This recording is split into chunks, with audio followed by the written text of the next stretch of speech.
हमारे इस भारतवर्ष को बचाया है। मैं जानता हूं आपको कितनी दिक्कतें आई हैं। किसी को खाने की परेशानी, किसी को आने जाने की परेशानी, कोई घर परिवार से दूर है, लेकिन आप देश की खातिर एक अनुशासित सिपाही की तरह अपने कर्तव्य निभा रहे हैं। मैं आप सबको आदरपूर्वक नमन करता हूं। हमारे संविधान में जिस we the people of India, we the people of India की शक्ति की बात कही गई है, यही तो है वो। बाबा साहब डॉक्टर भीमराव अंबेडकर जी की जन्म जयंती पर हम भारत के लोगों की तरफ से अपनी सामूहिक शक्ति का ये प्रदर्शन, ये संकल्प बाबा साहब को सच्ची श्रद्धांजलि है। बाबा साहब का जीवन हमें हर चुनौती को अपनी संकल्प शक्ति और परिश्रम के बलबूते पर पार करने की निरंतर प्रेरणा देता है। मैं सभी देशवासियों की तरफ से बाबा साहब को नमन करता हूं। साथियों, ये देश के अलग अलग हिस्सों में अलग अलग त्योहारों का भी समय है, और वैसे भी भारत तो उत्सवों से भरा रहता है, उत्सवों से हरा रहता है, उत्सवों के बीच खिलखिलाता रहता है। बैसाखी, पोहेला बैशाख, पुथांडू, बोहाग बिहू, बिशु के साथ अनेक राज्यों में नए वर्ष की शुरुआत हुई है। लॉकडाउन के इन बंधनों के बीच मैं देश के लोग जिस तरह नियमों का पालन कर रहे हैं, जितने संयम से अपने घरों में रहकर त्योहार बड़ी सादगीपूर्ण तरीके से मना रहे हैं, ये सारी बातें बहुत ही प्रेरक हैं, बहुत ही प्रशंसनीय है। मैं नए वर्ष पर आपके परिवारजन के उत्तम स्वास्थ्य की मंगल कामना करता हूं। साथियों, आज पूरे विश्व में कोरोना वैश्विक महामारी की जो स्थिति है, हम सब उसे भलीभांति परिचित हैं। अन्य देशों के मुकाबले भारत ने कैसे अपने यहां संक्रमण को रोकने के प्रयास किए, आप इसके सहभागी भी रहे हैं और साक्षी भी। जब हमारे यहां कोरोना का एक भी केस नहीं था, उससे पहले ही भारत ने कोरोना प्रभावित देशों से आने वाले यात्रियों की एयरपोर्ट पर स्क्रीनिंग शुरू कर दी थी। कोरोना के मरीज 100 तक पहुंचे, उससे पहले ही भारत ने विदेश से आए हर यात्री के लिए 14 दिन का आइसोलेशन अनिवार्य कर दिया था। अनेक जगहों पर मॉल हो, थिएटर हो, क्लब हो, जिम हो, बंद कर दिए जा चुके थे। साथियों, जब हमारे यहां कोरोना के सिर्फ 550 केस थे, तभी भारत ने 21 दिन के संपूर्ण लॉकडाउन का एक बहुत बड़ा कदम उठा लिया था।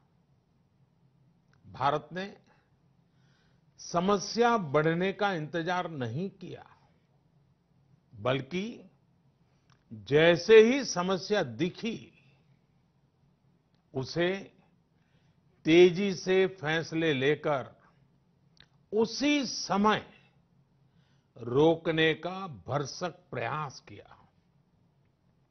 साथियों,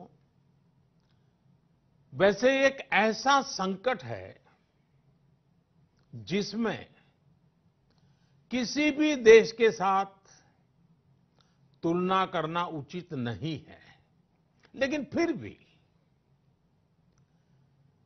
कुछ सच्चाइयों को हम नकार नहीं सकते हैं। ये भी एक सच्चाई है कि अगर दुनिया के बड़े बड़े सामर्थ्यवान देशों में कोरोना से जुड़े आंकड़े देखें, तो उनकी तुलना में आज भारत बहुत संभली हुई स्थिति में है। महीना डेढ़ महीना पहले कई देश कोरोना संक्रमण के मामले में एक प्रकार से भारत के बराबर खड़े थे। आज उन देशों में भारत की तुलना में कोरोना के केसेस 25 से 30 गुना ज्यादा बढ़ गए हैं। उन देशों में हजारों लोगों की दुखद मृत्यु हो चुकी है। भारत ने होलिस्टिक अप्रोच न अपनाई होती, इंटीग्रेटेड अप्रोच न अपनाई होती,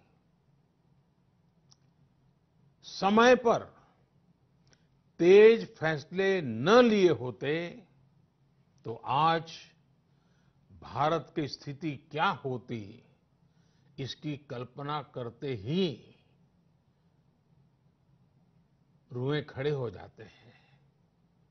लेकिन बीते दिनों के अनुभवों से ये साफ है कि हमने जो रास्ता चुना है, आज की स्थिति में वही हमारे लिए सही है।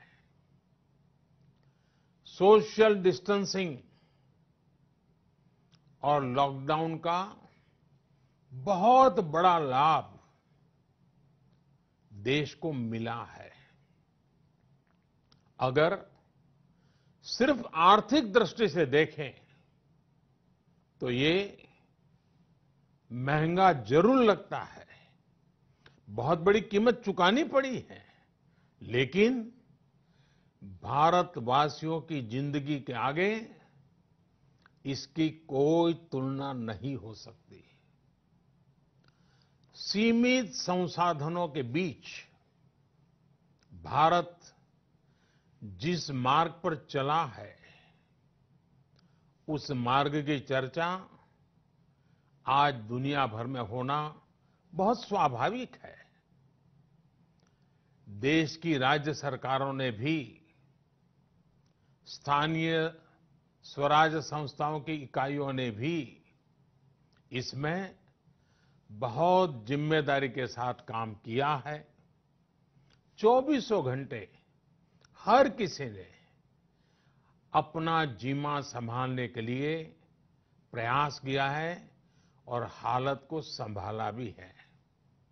लेकिन साथियों, इन सब प्रयासों के बीच कोरोना जिस तरफ फैल रहा है, उसने विश्व भर में हेल्थ एक्सपर्ट्स को और सरकारों को और ज्यादा सतर्क कर दिया है। भारत में भी कोरोना के खिलाफ लड़ाई अब आगे कैसे बढ़ें, हम विजयी कैसे हो, हमारे यहां नुकसान कम से कम कैसे हो, लोगों की दिक्कतें कम कैसे करें, इन बातों को लेकर राज्यों के साथ निरंतर चर्चाएं की है। और इन सभी चर्चाओं में से एक बात उभर करके आती है, हर किसी का यही सुझाव आता है, नागरिकों की तरफ से भी यही सुझाव आता है कि लॉकडाउन को बढ़ाया जाए। कई राज्य तो पहले से ही लॉकडाउन को बढ़ाने का फैसला कर चुके हैं। साथियों, सारे सुझावों को ध्यान में रखते हुए ये तय किया गया है कि भारत में लॉकडाउन को अब 3 मई तक और बढ़ाना पड़ेगा। यानी 3 मई तक हम सभी को, हर देशवासी को लॉकडाउन में ही रहना होगा। इस दौरान हमें अनुशासन का उसी तरह पालन करना है जैसे हम करते आ रहे हैं। मेरी सभी देशवासियों से ये प्रार्थना है कि अब कोरोना को हमें किसी भी कीमत पर नए क्षेत्रों में फैलने नहीं देना है। स्थानीय स्तर पर अब एक भी मरीज बढ़ता है तो ये हमारे लिए चिंता का विषय होना चाहिए। कहीं पर भी कोरोना से एक भी मरीज की दुखद मृत्यु होती है तो हमारी चिंता और बढ़नी चाहिए। और इसलिए हमें हॉटस्पॉट्स को इंगित करके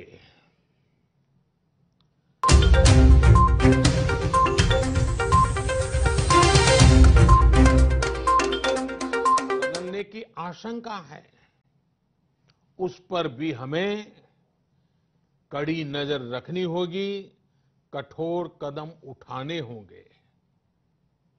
नए हॉटस्पॉट्स का बनना हमारे परिश्रम और हमारी तपस्या को और चुनौती देगा, नए संकट पैदा करेगा। इसलिए अगले एक सप्ताह में कोरोना के खिलाफ लड़ाई में कठोरता और ज्यादा बढ़ाई जाएगी। 20 अप्रैल तक हर कस्बे, हर थाने, हर जिले, हर राज्य को बड़ी बारीकी से परखा जाएगा। वहां लॉकडाउन का कितना पालन हो रहा है, उस क्षेत्र ने कोरोना से खुद को कितना बचाया है, इसका मूल्यांकन लगातार किया जाएगा। जो क्षेत्र इस अग्नि परीक्षा में सफल होंगे, जो अपने यहां हॉटस्पॉट नहीं बढ़ने देंगे और जिनके हॉटस्पॉट्स में बदलने की आशंका भी कम होगी, वहां पर 20 अप्रैल से कुछ जरूरी गतिविधियों की अनुमति, छूटछाट दी जा सकती है। लेकिन याद रखिए, ये अनुमति सशर्त होगी। बाहर निकलने के नियम बहुत सख्त होंगे। लॉकडाउन के नियम अगर टूटते हैं और कोरोना का पैर हमारे इलाके में पड़ता है तो सारी अनुमति तुरंत वापस ले ली जाएगी और इसलिए न खुद कोई लापरवाही करनी है और न ही किसी और को लापरवाही करने देना है। मेरे देशवासियों, कल इस बारे में सरकार की तरफ से एक विस्तृत गाइडलाइन जारी की जाएगी। साथियों, 20 अप्रैल से चिन्हित क्षेत्रों में इस सीमित छूट का प्रावधान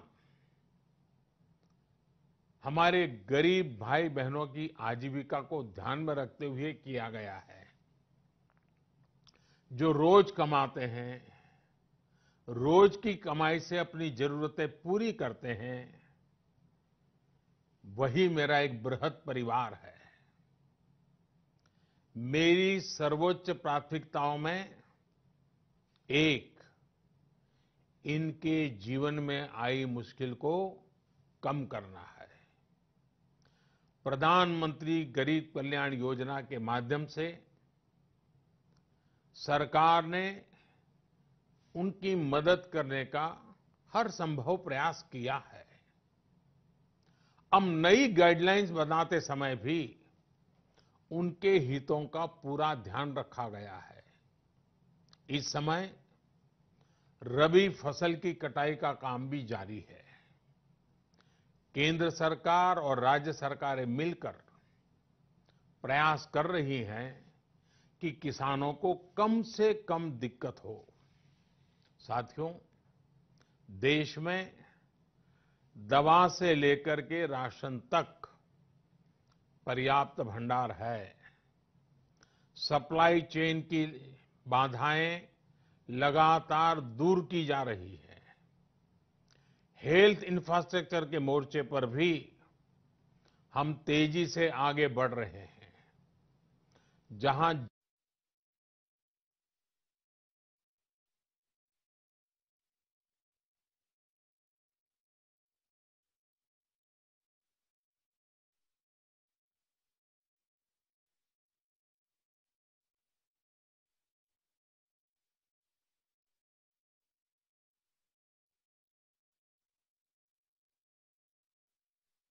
ये कहता है कि कोरोना के 10,000 मरीज होने पर 1500-1600 बेड्स की जरूरत होती है। भारत में आज हम 1 लाख से अधिक बेड्स की व्यवस्था कर चुके हैं। इतना ही नहीं, 600 से भी अधिक ऐसे अस्पताल हैं जो सिर्फ कोविड के इलाज के लिए काम कर रहे हैं। इन सुविधाओं को और तेजी से बढ़ाया जा रहा है। साथियों, आज भारत के पास भले सीमित संसाधन हो, लेकिन मेरा भारत के युवा वैज्ञानिकों से विशेष आग्रह है कि विश्व कल्याण के लिए, मानव कल्याण के लिए मेरे नौजवान साथियों, आप आगे आए। कोरोना की वैक्सीन बनाने का मेरे देश के नौजवान, मेरे देश के वैज्ञानिक बेड़ा उठाएं। साथियों, हम धैर्य बनाकर रखेंगे, नियमों का पालन करेंगे, तो कोरोना जैसी महामारी को भी परास्त करके ही रहेंगे। इसी विश्वास के साथ मेरी बात समाप्त करने से पहले मैं आपका साथ मांग रहा हूं। 7 बातों में आपका साथ। पहली बात, अपने घर के बुजुर्गों का विशेष ध्यान रखें। विशेषकर ऐसे व्यक्ति जिन्हें पुरानी बीमारी हो, उनकी हमें एक्स्ट्रा केयर करनी है। उन्हें कोरोना से बहुत बचाकर रखना है। दूसरी बात, लॉकडाउन और सोशल डिस्टेंसिंग की लक्ष्मण रेखा का पूरी तरह पालन करें। घर में बने फेस कवर या मास्क का, और वो भी घर में बने हुए, उनका अनिवार्य रूप से उपयोग करें। तीसरी बात, अपनी इम्यूनिटी बढ़ाने के लिए पांचवी बात, जितना हो सके उतने गरीब परिवार की देखरेख करें, उनके भोजन की आवश्यकता पूरी करें। छठी बात, आप अपने व्यवसाय, अपने उद्योग में अपने साथ काम करे लोगों के प्रति संवेदना रखें, किसी को नौकरी से न निकालें।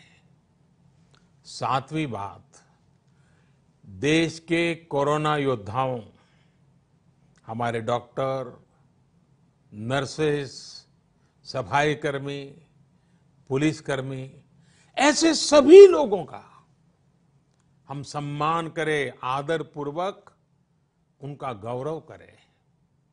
साथियों, इन 7 बातों में आपका साथ, ये सप्तपदी विजय प्राप्त करने का मार्ग है। विजय होने का हमारे लिए निष्ठापूर्वक करने वाला ये काम है। पूरी निष्ठा के साथ 3 मई तक लॉकडाउन के नियमों का पालन करें, जहां है वहां रहे, सुरक्षित रहें। वयम राष्ट्रे जागृयाम, हम सभी राष्ट्र को जीवंत और जागृत बनाए रखेंगे। इसी कामना के साथ मैं अपनी बात समाप्त करता हूं। आपको, आपके परिवार को उत्तम स्वास्थ्य की मंगल कामनाएं करता हूं। बहुत बहुत धन्यवाद। है वहां रहे, सुरक्षित रहे। वयम राष्ट्रे जागृयाम, हम सभी राष्ट्र को जीवंत और जागृत बनाए रखेंगे।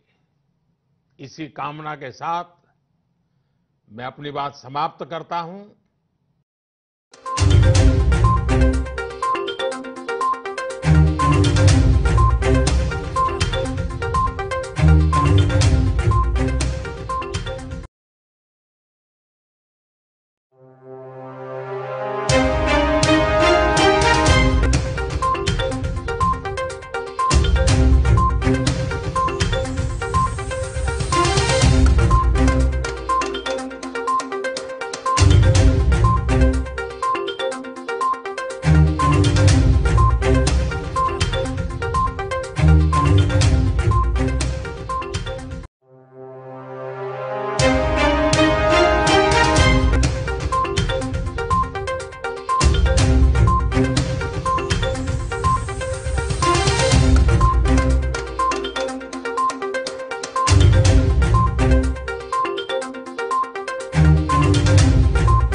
निश्वासात् सहभोजनात् सहशय्याश्चनाश्चपि ವಸ್ತ್ರಮಾಲ್ಯಾನುಲೇಪನಾತ್ ಇದು ಮಾಡಿದ್ದೇ ಆದ್ರೆ ಏನಾಗ್ತದಪ್ಪ ಅಂತಂದ್ರೆ ಜ್ವರ ಕುಷ್ಠಶ್ಚ ನೇತ್ರಾಭಿಶ್ಚಂದಶ್ಚ ಔಪಸರ್ಗಿಕ ರೋಗ ನರಾನ್ನರಃ ಅಂತೇಳಿ ಇವೆಲ್ಲವೂ ರೋಗಗಳು ಬರೋ ಸಾಧ್ಯತೆ ಐತೆ ಅನ್ನೋದನ್ನು ಇದರಲ್ಲಿ ಸ್ಪಷ್ಟಪಡಿಸಿದ್ದಾರೆ. ಅದಕ್ಕೆ ನಾವು ಸೋಷಿಯಲ್ ಡಿಸ್ಟೆನ್ಸ್ ಅನ್ನು ಮೇಂಟೈನ್ ಮಾಡ್ಕೊಳ್ಳೇಬೇಕು. ಕೊರೋನಾದಿಂದ ಸರ್ ನಮ್ಮ ಭಾರತದೊಳಗೆ ನಾವೇನಾದ್ರು ಕೊರೋನಾ ಗೆದ್ದು ಪಾರಾದ್ರೆ ಸರ್ ನಮ್ಮ ತಾಯಿ ಹೊಟ್ಟೆ ಮತ್ತೆ ಹುಟ್ಟು ಬಂದಂಗ ಸರ್ ನಾವು. ಹೌದ್ರಿ ಹೌದ್ರಿ. ಅದಕ್ಕೆ ಕಾರಣಭೂತರು 4-5 ಜನ ಅದ ಸರ್. ಆಯ್ತಾಯ್ತು ಸರ್. ಅದ್ರ ಬಗ್ಗೆ ಪೊಲೀಸ್ ಡಿಪಾರ್ಟ್ಮೆಂಟ್, ಎರಡನೇದ್ದು ನಿಮ್ಮಂತ ಡಾಕ್ಟರ್ ಸರ್, ಮೂರನೇದ್ದು ಆಮೇಲೆ ಇವ್ರ ಪ್ರೆಸ್ನವ್ರು ಸರ್, ಆಮೇಲೆ ಏನೈತ್ರಿ ಇವ್ರ ಕಾರ್ಮಿಕರು ಸರ್. ಕರೋನಾ ಬಂದ್ರೆ ಉಳಿಯೋದೇ ಇಲ್ಲ, ವ್ಯಕ್ತಿ ಉಳಿಯೋದೇ ಇಲ್ಲ ಅಂತ ಎಲ್ಲ ಕಡೆ ಪ್ರಚಾರ ಇದೆ ಸರ್. ವೈಜ್ಞಾನಿಕವಾಗಿ ಪ್ರೂಫ್ ಆಗಿದೆ ಸರ್. ಅವ್ರ ಜೊತೆ ಒಡನಾಟ ಮಾಡ್ಬೋದಾ, ಫ್ರೆಂಡ್ಶಿಪ್ ಮಾಡಿ ಅವ್ರ ಜೊತೆ ಹೋಗ್ಬೋದಾ, ತಿರ್ಗಾಡ್ಬೋದಾ, ಹೆಂಗೆ ಸರ್? ಹಕ್ಕಿ ಜ್ವರ ಅದು ಬಂದೆ ತೊಂದರೆ ಆದ್ರೆ ಚಿಕನ್ ತಿನ್ಬಾರ್ದು, ಅದು ಬೇರೆ. ಜಾಗೃತಿ ಮೂಡಿಸಿ ಜನರಲ್ಲಿ. ಇವಾಗ ಕರೋನಾ ನಮ್ಮೂರಿಗೆ ಬರಬಾರ್ದು ಅಂದ್ರೆ ಏನ್ ಮಾಡ್ಬೇಕು ಸರ್? ಪ್ರತಿಯೊಂದನ್ನು ಸರ್ ನೀವೆಲ್ಲ ಬಿಟ್ಟು ನಮ್ಗೆ ರಕ್ಷಣೆ ಮಾಡಕತ್ತೀರ ಸರ್. ನಮ್ಮ ಕಡೆಯಿಂದ ನಿಮ್ಗೆ ಹೃದಯಪೂರ್ವಕ ಧನ್ಯವಾದಗಳು ಸರ್.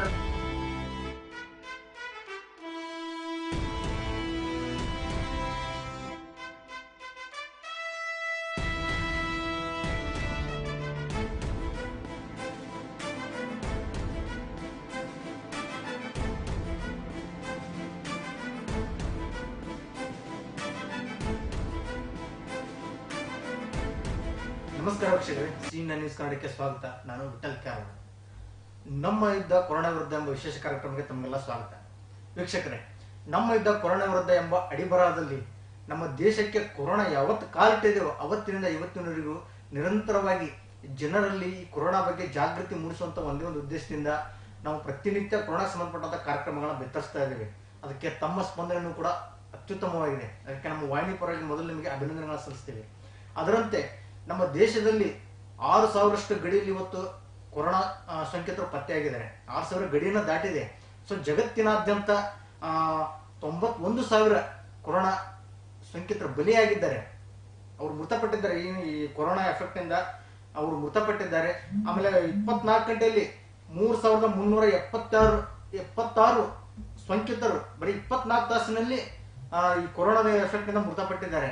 ಅದರಂತೆ ನಮ್ಮ ದೇಶದಲ್ಲಿ ಇನ್ನು ಜಗತ್ತಿನಾದ್ಯಂತ ಸುಮಾರು 15 ಲಕ್ಷದಷ್ಟು ಜನ ಇವತ್ತು ಕೊರೋನಾ ಸೋಂಕಿತರಿದ್ದಾರೆ. ಸೋಂಕು ಅವರಲ್ಲಿ ಕಂಡು ಬರ್ತಾ ಇದೆ. 15 ಲಕ್ಷ ಜನರಲ್ಲಿ. ಸೊ ಒಂದೇ ದಿನ 45,907 ಪ್ರಕರಣಗಳು ಇಡೀ ಜಗತ್ತಿನಾದ್ಯಂತ ಪತ್ತೆಯಾಗಿದ್ದಾವೆ. ಇನ್ನು ಭಾರತದಲ್ಲಿ 6,653 ಸೋಂಕಿತರು ಇಲ್ಲಿವರೆಗೆ ಪತ್ತೆಯಾಗಿದ್ದಾರೆ. ಅದರಂತೆ 206 ಜನ ಕೊರೋನಾದಿಂದ ಮೃತಪಟ್ಟಿದ್ದಾರೆ. ಇನ್ನು ಕರ್ನಾಟಕದಲ್ಲಿ ಈಗಾಗಲೇ 199 ಇದ್ದು ಸದ್ಯ 200 ಗಡಿ ಹತ್ತತ್ರಕ್ಕೆ ಬಂದು ನಿಂತಿದೆ. ಅದರಂತೆ ಇಲ್ಲಿ ನಮ್ಮ ಕರ್ನಾಟಕದಲ್ಲೂ ಸಹ 6 ಜನ ಮೃತಪಟ್ಟಿದ್ದಾರೆ. ಈ ಕೊರೋನಾ ಮಹಾಮಾರಿಗೆ ಇಡೀ ಜಗತ್ತಿನ ಮನುಕುಲ ಇವತ್ತು ನಲಿ ಹೋಗಿದೆ. ಎಲ್ಲ ಜನಜೀವನದ ಪ್ರತಿನಿತ್ಯ ಜನಜೀವನದ ಅಸ್ವಸ್ಥತೆ ಆಗಿದ್ದು ಅದು ಒಂದು ಸಿಸ್ಟಮೇ ತಪ್ಪಿದಂತಾಗಿದೆ. ಸೊ ಅದರಂತೆ ನಮ್ಮ ಏನದು ಅಲೋಪತಿ ವೈದ್ಯರು ನಿರಂತರವಾಗಿ ಸೇವೆ ಮಾಡ್ತಾ ಇದ್ದಾರೆ. ಅದರಂತೆ ಆಯುರ್ವೇದ ಶಾಸ್ತ್ರದಲ್ಲಿ ಈ ಕೊರೋನಾಗೆ ಸಂಬಂಧಪಟ್ಟಂತೆ ಅದು ಹರಡದಂತೆ ಮತ್ತು ಹರಡಿದ ಮೇಲೆ ಕಂಡ ಮೇಲೆ ಯಾವ ರೀತಿ ನಾವು ಕ್ರಮಗಳನ್ನ ಕೈಗೊಳ್ಳಬೇಕು ಅನ್ನುವಂತ ವಿಷಯಗಳನ್ನ ತಿಳಿದುಕೊಳ್ಳೋ ಸಲುವಾಗಿ ನಮ್ಮ ಸ್ಟುಡಿಯೋದಲ್ಲಿ ಅದರ ಕುರಿತಾಗಿ ಮಾಹಿತಿ ನೀಡಲು ಡಾಕ್ಟರ್ ಮಾಂತಸ್ವಾಮಿ ಹಿರೇಮಠ ಅವರು ನಮ್ಮ ಜೊತೆಗಿದ್ದಾರೆ. ಸೊ ಅವರು ಬಹುಶಃ ಎಲ್ಲರೂ ಗೊತ್ತಿರುವಂತ ವೈದ್ಯರೇ, ತುಂಬಾ ಫೇಮಸ್ ವೈದ್ಯರು. ಧಾರವಾಡದ ವೈದ್ಯಶಾಸ್ತ್ರ ಕಾಲೇಜಿನ ಉಪನ್ಯಾಸ ಅಸಿಸ್ಟೆಂಟ್ ಪ್ರೊಫೆಸರ್ ಇದ್ದಾರೆ.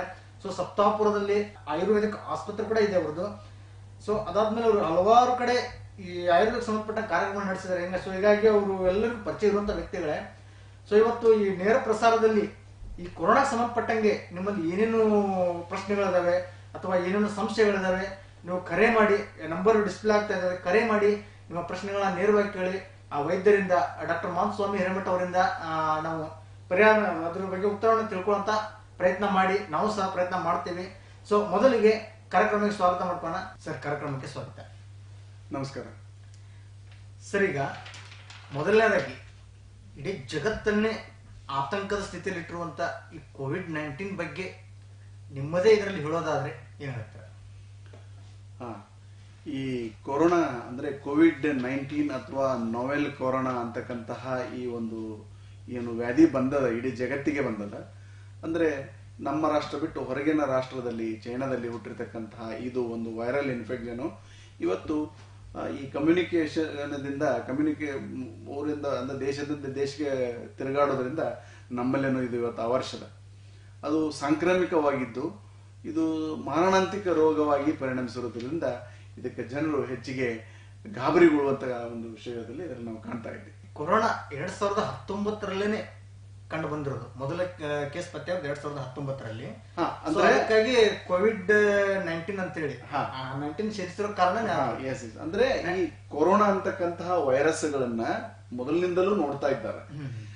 ಈ 19ದಲ್ಲಿ ಬಂದಿರತಕ್ಕಂತ ವಿಶಿಷ್ಟ ರೀತಿಯಿಂದ ಅಂದ್ರೆ ಈ ವೈರಸ್ಗಳು ಅವುಗಳ RNA DNA ಗಳಲ್ಲಿ ಬದಲಾವಣೆ ಆಗ್ತಾ ಇರ್ತದೆ.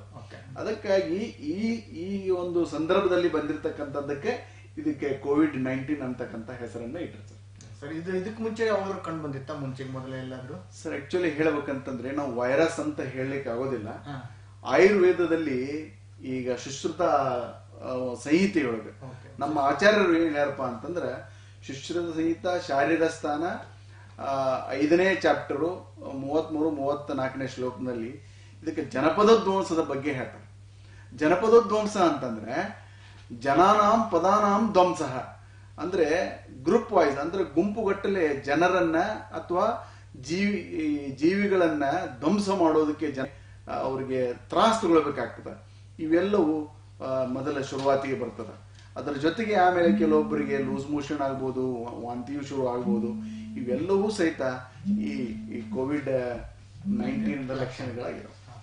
ಸರಿ, ಹೇಳಿದ್ರಿ ಶತಮಾನಗಳ ಹಿಂದನೂ ಇಂಥ ರೋಗಗಳು ಕಂಡು ಬರ್ತಾ ಇದ್ವು ಅಂತ ಹೇಳಿದ್ರು.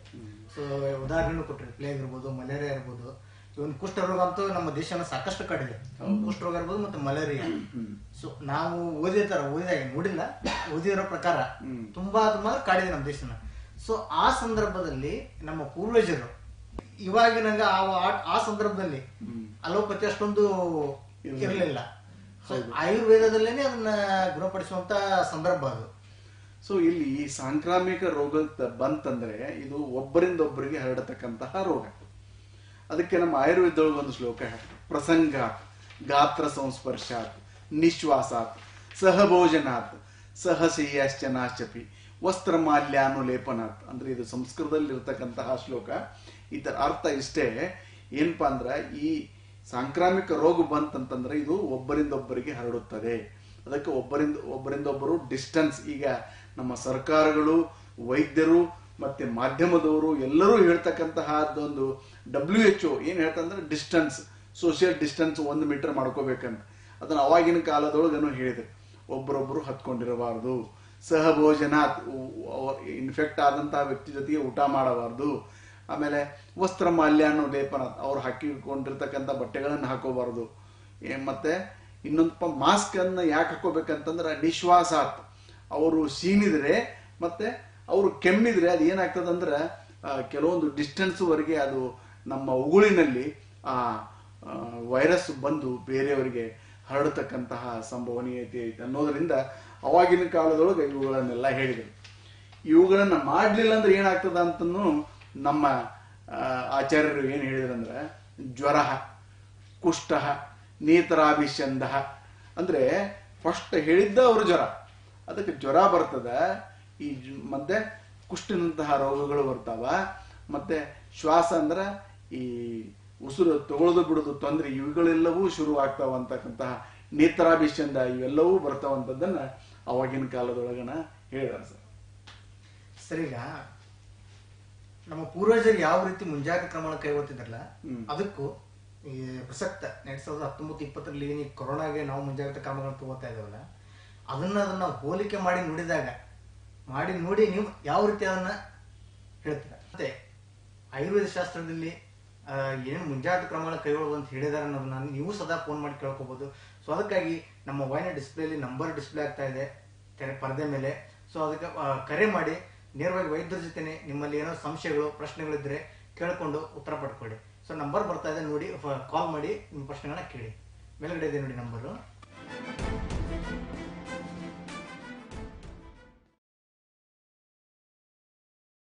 ಗಾತ್ರ ಸಂಸ್ಪರ್ಶಾತ್ ನಿಶ್ವಾಸಾತ್ ಸಹಭೋಜನಾತ್ ಸಹಶಯ್ಯಾಶ್ಚನಾಶ್ಚಪಿ ವಸ್ತ್ರ ಮಾಲ್ಯಾನುಲೇಪನಾತ್. ಇದು ಮಾಡಿದ್ದೇ ಆದ್ರೆ ಏನಾಗ್ತದಪ್ಪ ಅಂತಂದ್ರೆ ಜ್ವರ, ಕುಷ್ಠಶ್ಚ, ನೇತ್ರಾಭಿಶ್ಚಂದಶ್ಚ, ಔಪಸರ್ಗಿಕ ರೋಗ ನರಾನ್ನರಹ ಅಂತೇಳಿ ಇವೆಲ್ಲವೂ ರೋಗಗಳು ಬರೋ ಸಾಧ್ಯತೆ ಐತೆ ಅನ್ನೋದನ್ನ ಇದರಲ್ಲಿ ಸ್ಪಷ್ಟಪಡಿಸಿದ್ದಾರೆ. ಅದಕ್ಕೆ ನಾವು ಸೋಷಿಯಲ್ ಡಿಸ್ಟೆನ್ಸ್ ಅನ್ನು ಮೇಂಟೈನ್ ಮಾಡ್ಕೊಳ್ಳೇಬೇಕು. ಕೊರೋನಾದಿಂದ ಸರ್ ನಮ್ಗೆ ಭಾರತದೊಳಗೆ ನಾವೇನಾದ್ರು ಕೊರೋನಾ ಬಂದು ಪಾರಾದ್ರು ಸರ್, ನಮ್ಮ ತಾಯಿ ಹೊಟ್ಟೆ ಮತ್ತೆ ಹುಟ್ಟುಕೊಂಡಂಗ ಸರ್ ನಾವು. ಹೌದ್ರಿ ಅದಕ್ಕೆ ಕಾರಣಭೂತರು 4-5 ಜನ ಅದ್ರ ಸರ್. ಆಯ್ತಾಯ್ತು ಸರ್. ಪೊಲೀಸ್ ಡಿಪಾರ್ಟ್ಮೆಂಟ್, ಎರಡನೇದ್ದು ನಿಮ್ಮಂತ ಡಾಕ್ಟರ್ ಸರ್, ಮೂರನೇದ್ದು ಆಮೇಲೆ ಇವ್ರ ಪ್ರೆಸ್ನವ್ರು ಸರ್, ಆಮೇಲೆ ಏನೈತ್ರಿ ಇವ್ರ ಕಾರ್ಮಿಕರು ಸರ್. ಕರೋನಾ ಬಂದ್ರೆ ಉಳಿಯೋದೇ ಇಲ್ಲ, ಆ ವ್ಯಕ್ತಿ ಉಳಿಯೋದೇ ಇಲ್ಲ ಅಂತ ಎಲ್ಲ ಕಡೆ ಪ್ರಚಾರ ಇದೆ ಸರ್. ವೈಜ್ಞಾನಿಕವಾಗಿ ಪ್ರೂಫ್ ಆಗಿದೆ ಸರ್. ಅವ್ರ ಜೊತೆ ಒಡನಾಟ ಮಾಡ್ಬೋದಾ, ಫ್ರೆಂಡ್ಶಿಪ್ ಆಗಿ ಅವ್ರ ಜೊತೆ ಹೋಗ್ಬೋದಾ, ತಿರುಗಾಡ್ಬೋದಾ, ಹೆಂಗೆ ಸರ್? ಹಕ್ಕಿ ಜ್ವರ ಅದು ಬಂದೆ ತೊಂದರೆ ಆದ್ರೆ ಚಿಕನ್ ತಿನ್ಬಾರ್ದು, ಅದು ಬೇರೆ. ಜಾಗೃತಿ ಮೂಡಿಸಿ ಜನರಲ್ಲಿ. ಇವಾಗ ಕರೋನಾ ಊರಿಗೆ ಬರಬಾರ್ದು ಅಂದ್ರೆ ಏನ್ ಮಾಡ್ಬೇಕು ಸರ್? ಪ್ರತಿಯೊಂದನ್ನು ಸರ್ ನೀವೆಲ್ಲ ಬಿಟ್ಟು ನಮ್ಗೆ ರಕ್ಷಣೆ ಮಾಡಕತ್ತೀರ ಸರ್. ನಮ್ಮ ಕಡೆಯಿಂದ ನಿಮ್ಗೆ ಹೃದಯಪೂರ್ವಕ ಧನ್ಯವಾದಗಳು ಸರ್.